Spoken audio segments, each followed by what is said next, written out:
ថ្មីនេះគឺអេរ៉ង់បានបញ្ជាដ្រូនបើកបុកមូលដ្ឋានទ័ពអាកាសនៅបារ៉ែននិងបានប្លង់មីស៊ីលដាក់សដនីហើយក៏ធ្វើឲ្យផ្អើលដល់មជ្ឈមបូព៌ាផងដែរបាទស្ថានភាពនៅតំបន់មជ្ឈមបូព៌ាបានផ្ទុះឡើងយ៉ាងក្តៅគគុកសាជាថ្មីទៀតហើយបាទបន្ទាប់ពីកងឆ្មាំបដិវត្តអ៊ីស្លាមរបស់អ៊ីរ៉ង់បានចេញមុខប្រកាសក្តែងថាបើខ្លួនបានបើកការវាយប្រហារដោយផ្ទាល់ទៅលើមូលដ្ឋានទ័ពរបស់សហរដ្ឋអាមេរិកនៅក្នុងប្រទេសបារ៉ែននិងសដនីដើម្បីសងសឹកចំពោះសហរដ្ឋអាមេរិកដែលបានវាយប្រហារលើកំពង់ផែ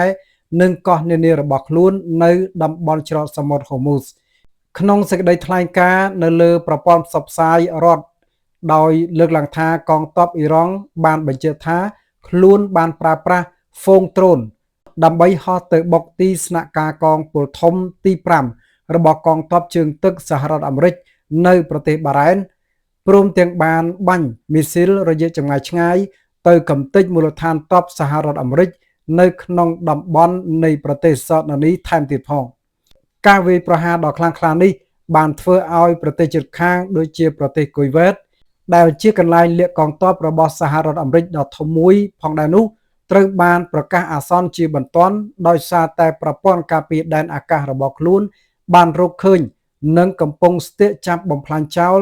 នៅគោលដៅហោះហើររបស់សត្រូវដែលកំពុងតែសម្ដៅចូលមកទឹកដីរបស់ខ្លួនដូចគ្នាបាទគូបញ្ជាក់ផងដែរថាភ្លើងសង្គ្រាមដែលកំពុងតែឆាបឆេះយ៉ាងសន្ធោសន្ធៅឡើងវិញ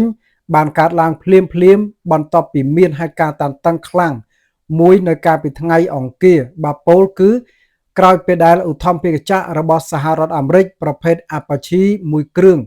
ត្រូវបានអ៊ីរ៉ង់បាញ់ទម្លាក់នៅតំបន់ច្រកសមុទ្រហូមូសដែលជាផ្លូវនាវាចរដ៏សំខាន់បំផុតបាទគូបញ្ជាក់ផងដែរថាថ្មីនេះ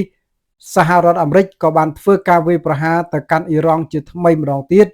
ជាការសងសឹកបន្ទាប់ពីអ៊ីរ៉ង់បានបាញ់ទម្លាក់នៅឧទ្ធម្ភាគចក្ររបស់ខ្លួនប្រភេទ Apache ដែលមានតម្លៃរហូតដល់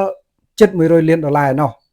បាទអរគុណណាស់បងប្អូនទាំងអស់គ្នាផងដែរកុំភ្លេចជួយចុចពាក្យថាជាវ Subscribe Like និង Share បាទជួបគ្នាជាបន្តជាមួយនឹងព័ត៌មានថ្មីបាទជាបន្តទៀតសូមអរគុណ